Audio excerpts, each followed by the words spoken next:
Let's be honest. You're drifting through life without truly grasping what's going on around you. Deep down, it eats at you, though you pretend it doesn't. No one tells you the truth, not because they care, but because they lack the courage. The reality you've been avoiding for years is this. Everything you thought you knew about love, about women, about happiness and relationships was never yours to believe. It was planted in you, a fabricated illusion. And that illusion has dulled your instincts, shackled your hunger, and turned you into a ghost chasing affection where there's only apathy. Maybe you still wake up hoping the script will flip, fantasizing about some cinematic twist where you become the hero and life suddenly makes sense. But that twist, it's never coming, especially not while you continue to view the world through the hazy lens of romantic idealism. That haze is addictive. It's a high, a delusion you can't shake. But here's the first bitter pill. Hope, when it comes to love, is often the root of your worst suffering. Arthur Schopenhauer screamed this truth centuries ago, but people tuned him out. His honesty was too sharp. You've been using the wrong tools to make sense of reality, like trying to crack open a vault with a daisy, and it's failed you over and over. Men across generations have been raised on emotional vulnerability, on surrender, on unrealistic ideals. And what's their reward? Emptiness, frustration, isolation. Why do you think that is? Today, we're going to revisit the uncomfortable truth Schopenhauer laid bare. One most men still ignore because it's easier to cling to dreams than face biological reality. When the truth slices too deep, fantasy becomes a safe haven. Just take a look around. How many men do you see tangled in emotional chaos? Men who jump through hoops for a text reply, who swallow disrespect for the illusion of connection, who accept rejection with a smile because they think suffering is noble. It's not noble, it's humiliating. And even more tragic, most men don't even understand why it happens. Here's the secret. You were never in control of the selection process. Never. Since the dawn of civilization, the chooser has always been the woman. Not because of morality, not because of justice, not because society evolved that way, because nature wired it that way. Biology doesn't ask for your opinion, it only asks for efficiency. Ignore that and life will teach you the lesson the hard way. Don't twist this. Women aren't angels or villains. They're not your saviors or your enemies. They're survival specialists, gatekeepers of selection, attuned to signals of power, stability, and status. It's not about love. It's not about soulmates. It's about evolutionary calculus, cold, precise, and indifferent to your feelings. Meanwhile, you're caught up in a fantasy. Every time a woman smiles at you, you dive headfirst into an imaginary fairy tale. You can't help it. You've been programmed to chase beauty, to seek approval from the feminine as if your life depended on it. And in a way, it does. Evolution has built men to pursue, to prove, to earn validation. But that validation, it evaporates the moment you grasp for it. And that's where the brutal game begins. While you offer emotion, they assess. While you melt over a text, they measure your resources. While you daydream about chemistry, they calculate compatibility. This isn't malice, it's strategy. And every strategy has one rule. Silence wins. Indifference wins. Logic wins. The dreamers get eaten alive. Modern society has only made this dynamic worse. Social media has turned hypergamy into a global sport. Where once women chose from a handful of suitors, now they scroll through hundreds, thousands, even millions. Standards have skyrocketed. Dissatisfaction is rampant. And you're still being told that being a good man is enough. It's not. In fact, the world is built to punish your vulnerability and applaud her selectiveness. Men bend the knee to nothing except the false hope of attention. They strip themselves of dignity just for a like, a glance, a moment. But here's the ugly truth. Admiration isn't given, it's earned. Desire isn't requested, it's sparked. Schopenhauer, in all his harsh brilliance, didn't say love was magical. He called it a trick, an illusion spun by nature to make reproduction feel noble. It's not designed to make you whole. It's not built for your happiness. It exists to keep the species alive. That's it. So if you feel empty, good. That means you're waking up. You've spent your life constructing fairy tales, only to have reality bulldoze them. And with every crash, you grow more desperate, more dependent. You think you're alone in this? You're not. Men everywhere are silencing themselves, suppressing desire, walking on eggshells, terrified of rejection. And nothing's changed, not really. The setting has shifted from village courtyards to Instagram, but the mechanics remain identical. She picks, you compete, and if you don't meet the benchmark, you disappear. Worse, if you're close but not quite, you become the backup plan. Placeholder. This isn't bitterness. This is realism. And realism doesn't care how it makes you feel. It just is. Women aren't cruel. They're calibrated for survival. And survival doesn't reward the guy who tries his best.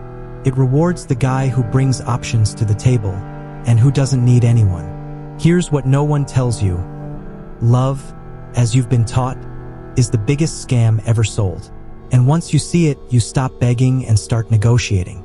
Real negotiation doesn't come from need, it comes from abundance. It begins the moment you stop fearing loneliness and start mastering it. Every time you orbit around a woman, you become a prop. And women, whether consciously or not, detect desperation like sharks smell blood.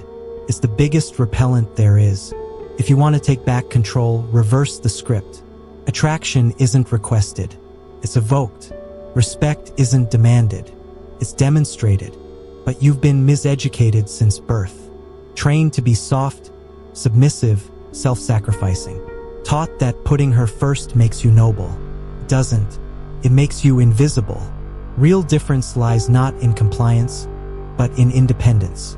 Nobody respects a man who betrays himself for attention. Here's what's terrifying. The entire system is built to keep you disoriented. The films you watch, the music you play, the stories you absorb, all tell you that vulnerability is a virtue, that self-exposure wins love. Reality says otherwise. Reality rewards stoicism, scarcity, self-reliance. The one who needs least holds the most power. And here's the kicker. Understanding this doesn't make you cynical, it sets you free. Because true suffering comes from clinging to lies. Once you accept that love is not salvation, everything shifts. Pain turns to insight. Need becomes strength. Clarity replaces confusion. Schopenhauer was hated because he told the truth. Love is instinct in disguise. Serves nature, not you. It uses you while you're useful and discards you when you're not. Happiness? It's not a destination. It's an accident. And once you grasp that, the weight of expectation vanishes. You begin to see the game for what it is. You start to move smartly, not blindly. Look at society. Thousands of men groveling for scraps of attention, celebrating digital approval like it's divine. Why? Because they've been stripped of inner worth. Masculinity has been mocked. Strength has been criminalized. Confidence pathologized. The result? A generation crawling for validation. But there is a way out. It begins with the hardest step. Accept that you are not owed anything. The universe doesn't care that you're kind. Life doesn't reward intention. Love certainly doesn't. And once that sinks in, fear dissolves. You stop waiting. You stop hoping. And that's when you start to win. Freedom begins where expectation ends. You start building value not for approval but for sovereignty. The only validation that matters comes from within. Only then can you look others in the eye without flinching. Only then can you move through the world without asking for permission. Schopenhauer saw it clearly. Love is a snare, a tool nature uses to trap the male mind. Once you understand that, you stop being prey. You start being player. Now reflect. How many chances have you missed because you feared rejection? How many dreams have you ditched trying to win someone's favor who never cared? How many more years will you give away to a fantasy that was never real? Here's the paradox. The moment you no longer need anyone, you gain the power to choose everyone. When you're detached, you're dangerous. You become the one who sets terms, not receives them. Indifference becomes your armor. And in that state, you are untouchable. So the real question isn't, will you find true love? The real question is, will you keep letting biology and society manipulate you? Or will you wake up? It's your call. You can keep waiting for your story to change, or you can take the pen back and rewrite it yourself. Because truth is not hiding, it's just been ignored. Schopenhauer shouted it to an empty room, but now you've heard it, and more than that, you've felt it. And once you feel it, it never leaves. But don't check out just yet. This is where most people stop listening, right at the edge of transformation. Because even once you've seen the illusion, there's one more layer, one final twist. Why, despite everything, do we still seek connection? Why do we still chase that touch, that moment, that spark? Here's the final paradox. Humans alone can transform instinct into meaning. You can choose how you engage the game. Most fall into the trap. A rare few use it. They don't deny love, they redefine it. They don't chase approval, they build presence. They make every connection a decision, not a dependence. Look around.